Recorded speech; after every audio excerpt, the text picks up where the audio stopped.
sejak kebangkitan ulama bersama pengikut-pengikutnya istiqomah dan setia jaga akidah dan sunnah Rasulullah. Alhamdulillah segala puji baginya ulama bersama pengikut-pengikutnya istiqomah dan setia menjaga agama nusa dan bangsa. Mari kuatkan niat kita, kita bulatkan tekad kita, terus lanjutkan amal kita, mengembangkan hikmah kita. Assalamualaikum warahmatullahi wabarakatuh. Waalaikumsalam warahmatullahi wabarakatuh. Al-Fatihah.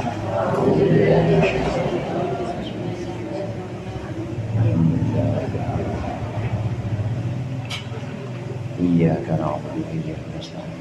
Siratal ladzina an'amta 'alaihim. Bismillahirrahmanirrahim. Alhamdulil muallimil tullabi wa musahhilil khairi liman yata'allamu. Thumma as-salatu wassalamu 'alan nabi wa alihi wa sahbihi jayudhamu. Ya Rabbana kaffir 'anna dhunubana wa walidina wa liman huwa muslimu. ندعوك اللهم علما نافعا من يومنا إلى الحساب يقوم. آمين آمين آمين ويا فتاح. آمين آمين آمين ويا عليم. Alhamdulillah, alhamdulillahilladzi faqaha man arada lahul khaira fid din wa hadahu sabilal muhtadin. Wassalatu wassalamu ala sayyidina Muhammadin sayyidil mursalin wa imamil muttaqin wa ala alihi wa ashabihi wat tabi'in. Amma ba'd, fa inna ahsanal hadithi kitabullah wa khairul hadi hadi Muhammadin sallallahu alaihi wasallam wa syarrul umuri muhdatsatuha wa kullu muhdatsatin bid'ah wa kullu bid'atin dhalalah.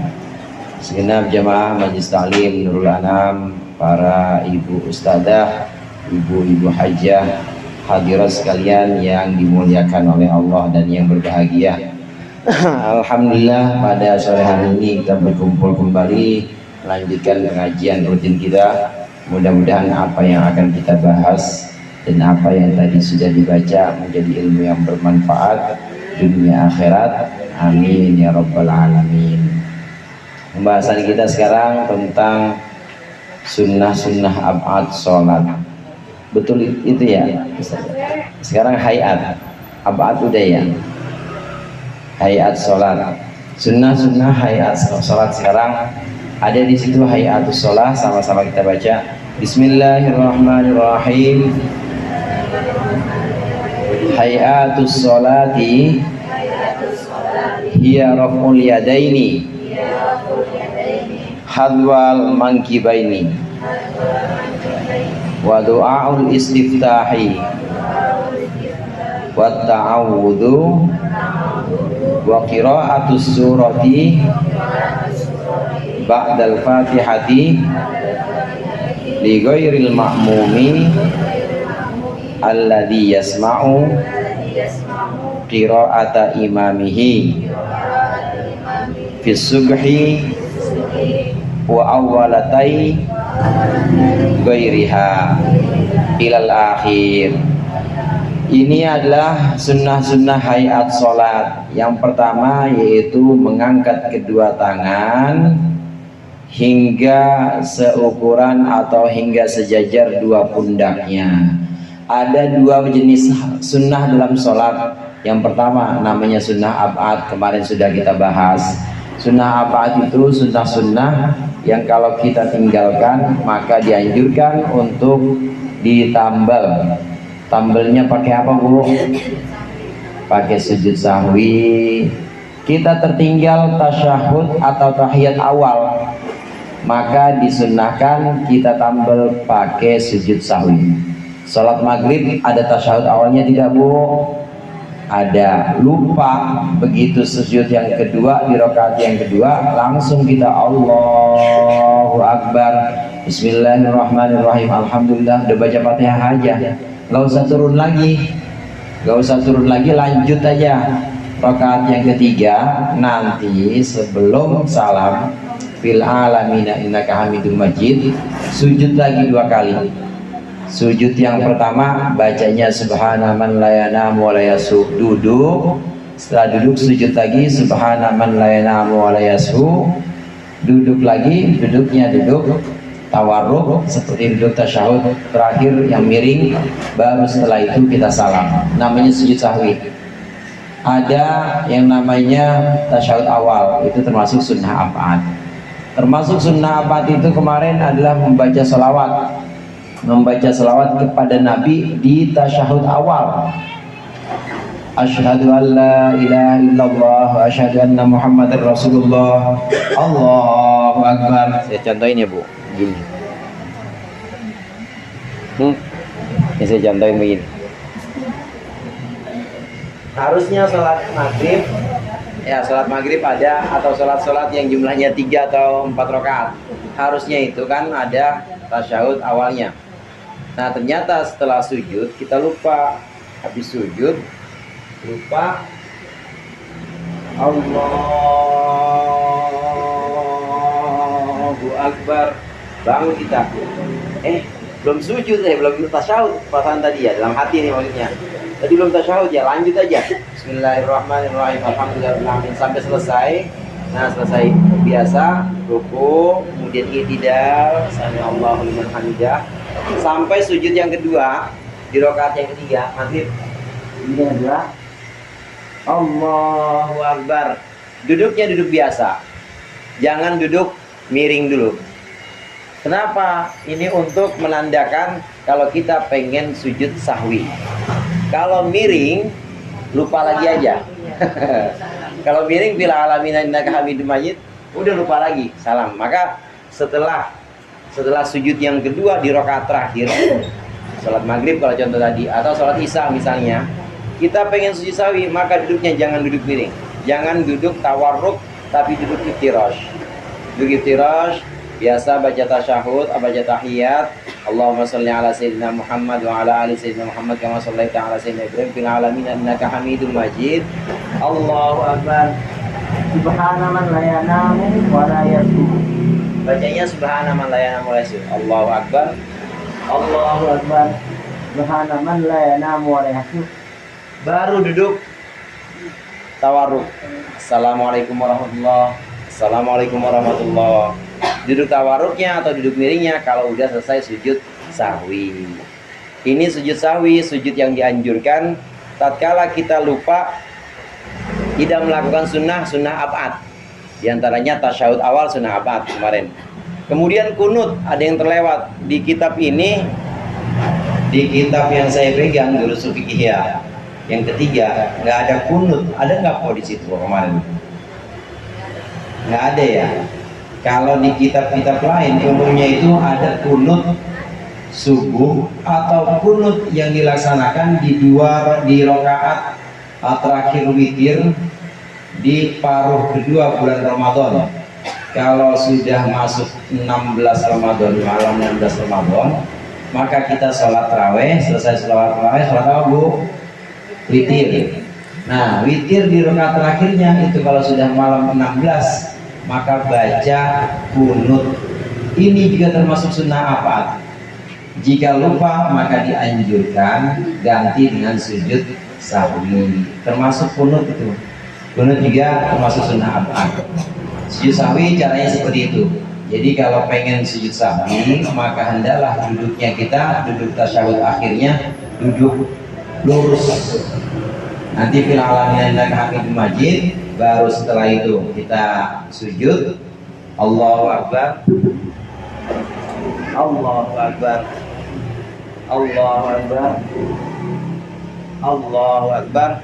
Assalamualaikum warahmatullahi. Langsung karena tadi tahiyatnya tasyahudnya udah dari awal, udah tasyahud lagi, langsung salam yang pertama, salam kedua selesai udah.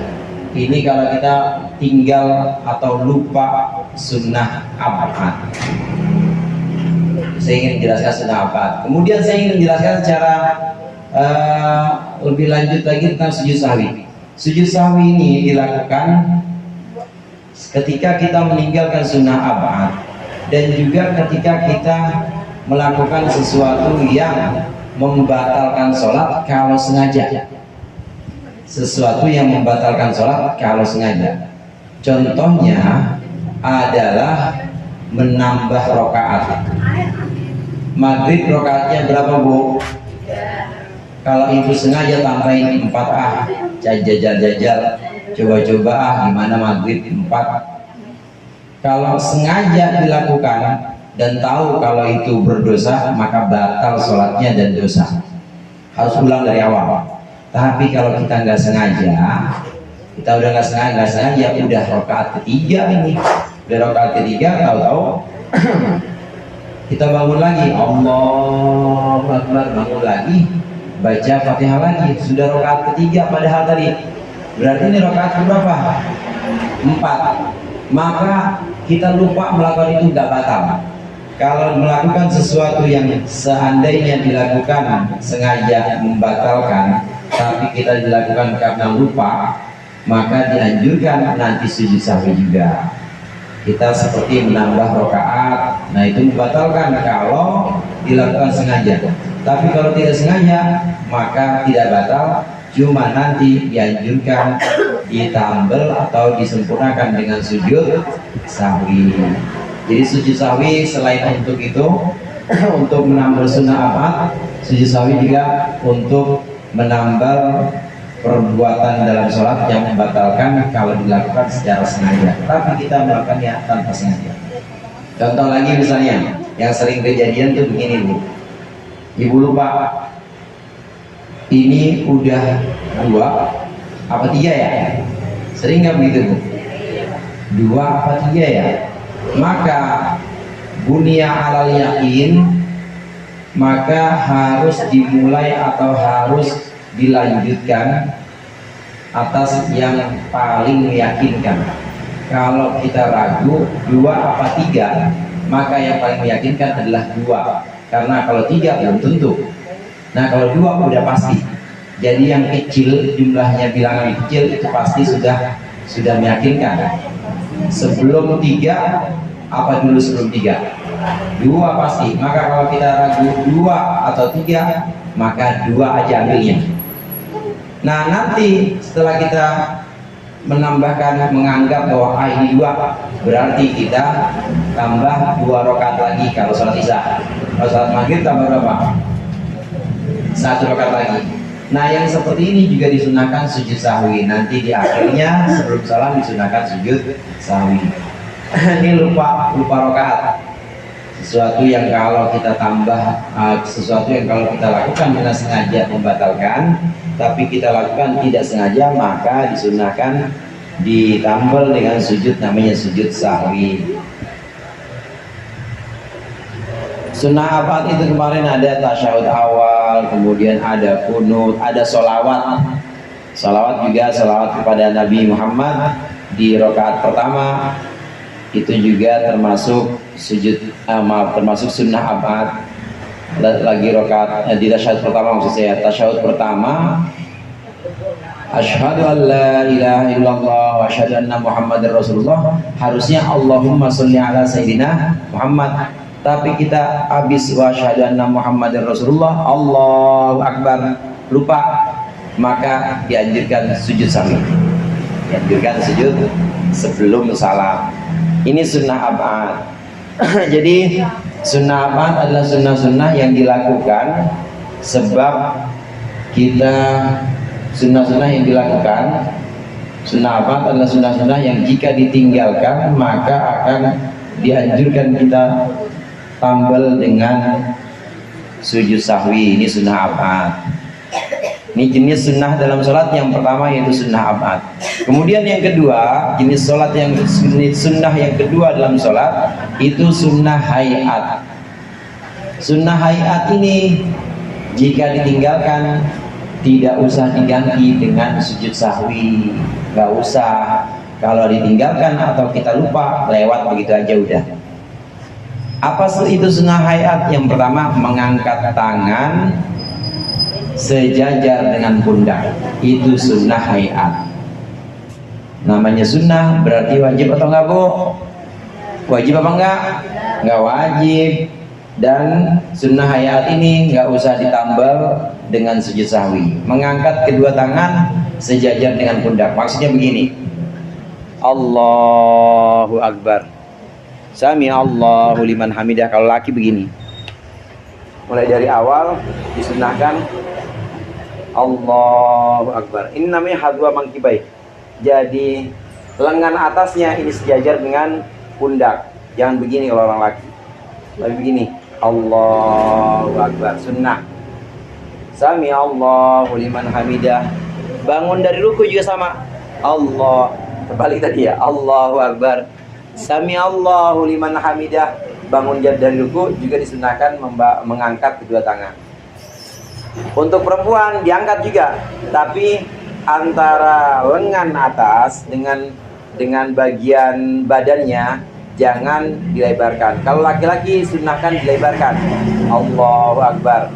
Kalau perempuan disunahkan jangan dilebarkan, Allahu Akbar, tapi tetap diangkat, Allahu Akbar, Allahu Akbar, Sami Allahu liman hamidah. Nah, mengangkat kedua tangan ini buat perempuan seperti ini, buat laki-laki begini, Allahu Akbar. Ini sunnah hayat. Ini sunnah hayat yang kalau kita lakukan bagus, tapi kalau kita lupa dan kita tinggalkan, maka tidak apa-apa dan tidak perlu ditambal dengan sujud sahwi. Mengangkat kedua tangan. Tempat mengangkat kedua tangan itu ketika kita turun, ketika kita takbiratul ihram yang pertama, ketika takbiratul ihram, kemudian ketika kita turun ruku, yang ketiga ketika kita bangun dari ruku. Berapa tuh, Bu? Angkat tangan berapa? 3. Takbiratul ihram, Allahu Akbar, turun ruku, kemudian bangun dari ruku. 3. Satu lagi disunahkan mengangkat tangan ketika selesai dari rakaat atau selesai dari tasyahud awal, dari rakaat kedua untuk sholat-sholat yang jumlah sholatnya 3 atau 4, maka disunahkan angkat tangan kita.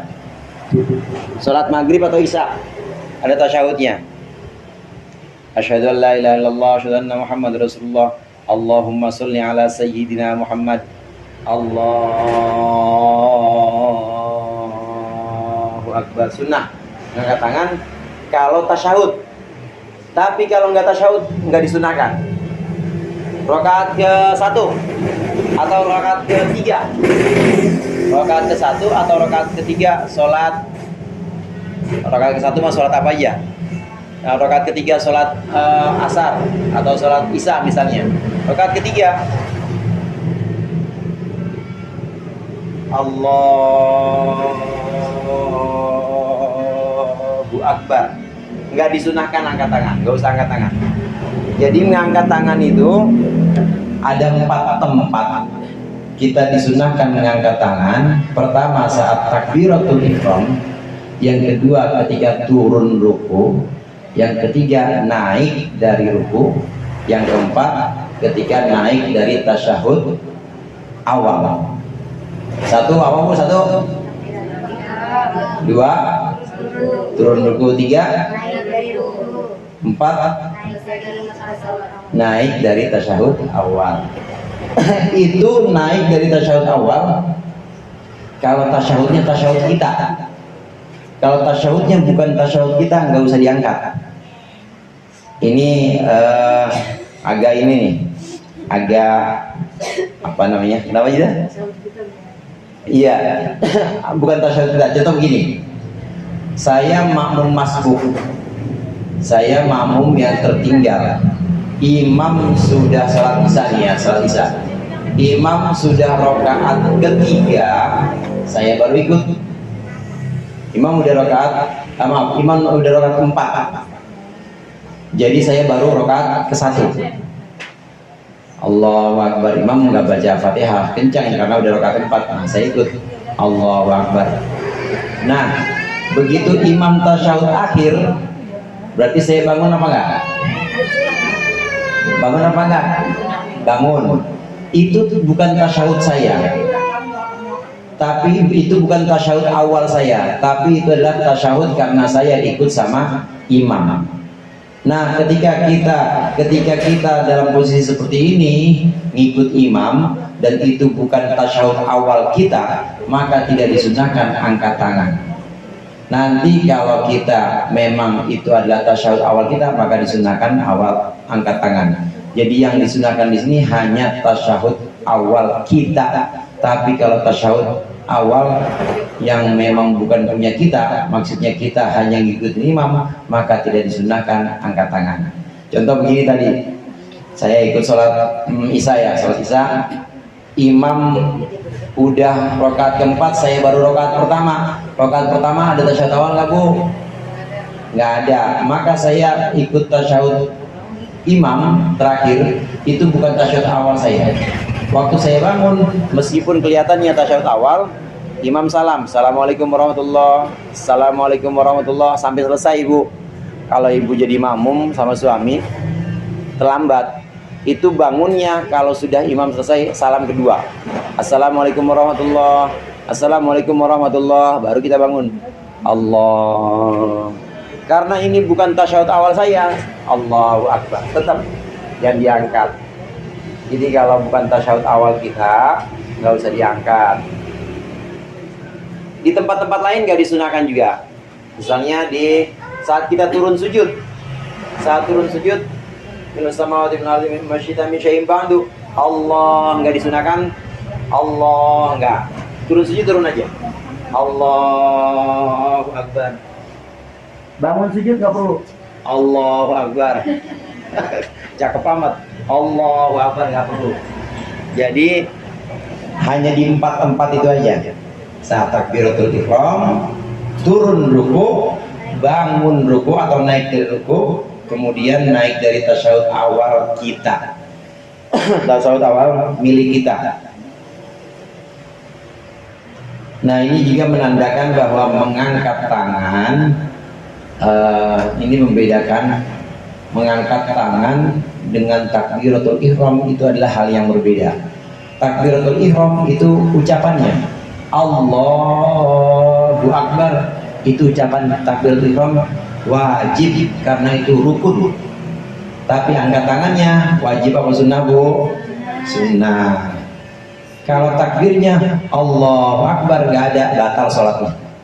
Atau takbirnya nggak kedengeran dalam hati, batal juga. Harus kedengaran takbiratul ihram karena dia termasuk rukun qauli. Nah, ini mengangkat tangan sejajar dengan pundak pada 4 tempat yang tadi sudah kita bahas. Kemudian yang kedua, wa du'aul istiftah dan doa istiftah. Doa istiftah itu doa iftitah, kadang disebut sebagai doa istiftah, kadang disebut sebagai doa iftitah. Allahu Akbar kabira walhamdulillah yathira subhanallah masyidah. Inni wajjahtu wajhiya lillazi fataras samawati wal arda hanifan musliman wa ma ana minal musyrikin. Inna salati wa nusuki wa mahyaya wa mamati lillahi rabbil alamin la syarika lahu wa bidzalika umirtu wa ana minal muslimin. Ini namanya doa iftitah atau doa istiftah. Ini juga hukumnya sunnah hayat. Kalau kita tinggal atau kita lupa nggak apa-apa, nggak usah ditambal dengan sujud sahwi. Ibu-ibu rahimakumullah, doa iftitah ini disunnahkan kalau kita belum mulai baca Fatihah. belum ta'awudz atau belum bismillah. Kalau kita udah terlanjur baca Fatihah, nggak usah balik lagi kita. Allahu Akbar. A'udzubillahi minasyaitonirrajim. Udah a'udzubillahi minasyaitonirrajim, nggak usah ulang lagi ya. Allahu Akbar kabira, nggak usah. Udah lewat waktunya. Iftitah hanya disunnahkan untuk orang yang belum mulai baca Fatihah atau belum mulai ta'awudz untuk baca Fatihah. Satu. Yang kedua, iftitah juga disunnahkan untuk orang yang memang masih sempat baca Fatihah. Seandainya dia baca tidak tertinggal imam. Kalau dia baca iftitah membuat tertinggal makmum ini, tertinggal imamnya, maka nggak usah baca Fatihah. Ada orang masuk masjid, imamnya sudah baca la a'budu ma ta'budun wala antum a'biduna ma'bud, langsung aja Allahu Akbar, bismillahirrahmanirrahim, alhamdulillahirabbil alamin, langsung. Karena kalau baca iftitah ini membuat dia tertinggal Fatihahnya, maka tidak disunahkan baca iftitah, langsung aja baca yang fardu, yang wajib, yaitu Fatihah. Dua. Yang ketiga, iftitah ini hanya disunahkan untuk sholat selain jenazah. Selain sholat apa, Bu? Ibu udah pernah sholat mayit belum? Datangin mayit belum? Sholat jenazah sholat jenazah tidak disunnahkan baca iftitah. Allahu Akbar, udah selesai Fatihah, Allahu Akbar, salawat, Allahu Akbar, doa, Allahu Akbar, doa lagi atau boleh langsung salam. Takbir yang keempat, Assalamualaikum warahmatullahi wabarakatuh, Assalamualaikum warahmatullahi wabarakatuh. Selesai udah. Ini doa, ini sholat jenazah. Sholat jenazah tidak disunahkan iftitah. Kalau sholat selain jenazah disunahkan iftitah dengan pertimbangan tadi. Kalau dia masih sempat, nggak tertinggal imam, boleh. Dia belum baca ta'awudz atau belum baca bismillahirrahmanirrahim untuk Fatihah, maka boleh baca iftitah. Kalau dia sudah terlanjur baca Fatihah atau ta'awudz memulai Fatihah, udah lewat masanya, ditinggal aja iftitah, tidak apa-apa. Kemudian yang ketiga, wa ta'awudzu, dan baca ta'awudz. Ta'awudz itu a'udzubillahi minasyaitonir rajim, namanya ta'awudz. Yang lain boleh nggak usah? Boleh. Ta'awudz itu ada a'udzubillahis samiil alim minasyaitonir rajim, boleh. A'udzubillahi minasyaitonir rajim yang sering kita dengar, atau yang lain a'udzubillahis samiil alim minasyaitonir rajim, atau ada lagi yang panjangan a'udzubillahis samiil alim minasyaitonir rajim wa hamazihi wa nafathihi wa nafathihi. Ta'awudz juga. Kita disunahkan dalam sholat membaca ta'awudz di awal bacaan Al-Quran kita. Fatihah Quran atau bukan, Bu? Bu, Fatihah Quran atau bukan? Maka disunahkan sebelum baca Fatihah baca ta'awudz. Wa ana minal muslimin. Sudah selesai kita? Bismillahirrahmanirrahim. Kalau imam salatnya salat yang kencang, alhamdulillahirabbil alamin, baca ta'awudznya sir, baca ta'awudznya pelan aja kalau buat imam. Buat makmum juga begitu, apalagi makmum yang kenceng-kenceng ta'awudznya, imamnya kagok ntar. Apalagi imamnya baru ngapalin, baru dapat surat baru, dia baru ngapalin, ta'awudznya kenceng banget. Alhamdulillah, kayak korik itu, jangan. Ta'awudz itu sunnah, bukan hanya di awal Fatihah, tapi juga di awal surat. Tadi Al-Quran, tadi Al-Fatihah termasuk Quran. Demikian juga surat yang selesai Fatihah, Quran atau bukan, Bu? Quran. Maka disunnahkan baca ta'awudz. Waladhdallin, amin. A'udzubillahi minasyaitonir rajim. Bismillahirrahmanirrahim. Qul a'udzu birabbil falaq disunnahkan. Ini dalilnya wa idza apa? Fasta'in billah wa idza qara. Gimana itu tidak sebelumnya? Fasta'in billahi minasyaitonir rajim. Lupa belakangan ini awalnya lupa. Fasta'in billahi minasyaitonir rajim. Wa idza quri'al Qur'an itu ma fastami'u lahu. Wa idza qara'tum. Ketika kita hendak membaca Al-Qur'an maka disunnahkan ta'awudz. Setelah ta'awudz disunnahkan baca bismillahirrahmanirrahim. Wa qira'atut surati, dan yang berikutnya 1 2 3 4 yang keempat membaca surat setelah Fatihah untuk selain makmum yang mendengar bacaan imamnya dalam sholat subuh atau 2 rakaat selain subuh, 2 rakaat awal selain subuh, 2 rakaat awal selain subuh. Jadi yang nomor 4, saya ulangi, nomor 4 membaca surat untuk selain makmum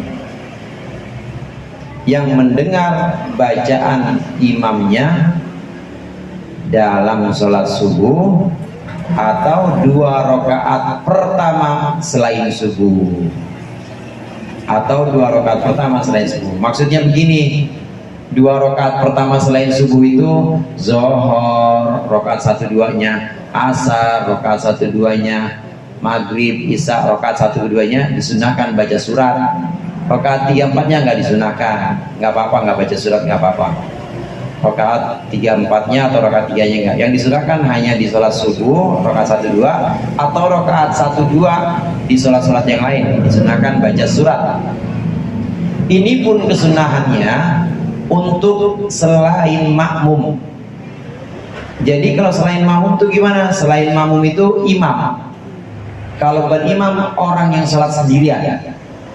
Kalau makmum tidak disunahkan, makmum yang mendengar bacaan imamnya nggak disunahkan baca surat. Imamnya baca wailul, makmum ikut baca wailul. Waladhdallin, amin. Bismillahirrahmanirrahim. Makmumnya itu juga Bismillahirrahmanirrahim. Wailul likulli humazatil lumazah. Wailul nggak boleh, tidak disunahkan. Jadi saat makmum mendengar bacaan imam, maka kesunatannya mendengarkan bacaan imam, nggak boleh baca surat, nggak boleh ngikutin baca surat. Atau kalau tidak mendengarkan bacaan imam, bacalah yang wajib untuk makmum, yaitu baca Fatihah. Makmum tidak disunahkan membaca surat ketika memang terdengar suara imam. Lain hal kalau makmumnya tidak dengar suara imamnya, jamaahnya membludak sampai parkiran Bintaro. Sholatnya di Masjid Raya Bintaro, tapi sampai parkiran Plaza Bintaro. Mic-nya nggak kedengeran sampai sono, nggak kedengeran nih suara imam. Habis sholat dolin, amin, kedengeran suara amin jamaahnya aja, suratnya imam nggak kedengeran. Maka boleh makmum selesai Fatihah, dolin, amin, baca, sibukkan diri dengan bacaan boleh. Kalau dia nggak dengar suara imamnya. Tapi kalau dia dengar, selama dia masih mendengar suara imamnya, maka tidak disunahkan baca surat untuk makmum. Dan ini disunahkan di rakaat pertama dan kedua sholat, semua sholat rakaat pertama dan kedua saja. Wa fi wal jahru fi subhi wa fi raka'atainil awwalaini minal maghribi wal isya'i. Wallahu a'lam bishawab. Insyaallah kita lanjutkan pertemuan yang akan datang. Lebih kurangnya saya mohon maaf. Mudah-mudahan bermanfaat. Wallahul muwaffiq ila aqwamit thoriq. Wassalamualaikum warahmatullahi wabarakatuh.